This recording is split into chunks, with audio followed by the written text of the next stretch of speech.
Hello everybody, in this video we will learn how to find the median in Excel using the inbuilt median formula.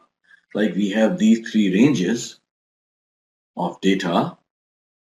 We want to find the median of this range, then we need to type in median and it says returns the median or the number in the middle of the set of given numbers. And we can select this range, close the bracket, press enter, the median is 30.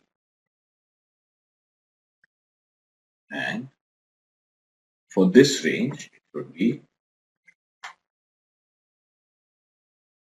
1000. Now, you can use median for this we were using for rows, we can use for columns also, like median for this column. It's 50.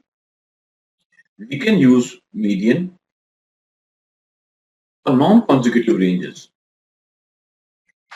like this range, comma, this range, comma, this range. Close the bracket. Right? The answer was 40. So this is how you use the median formula in Excel.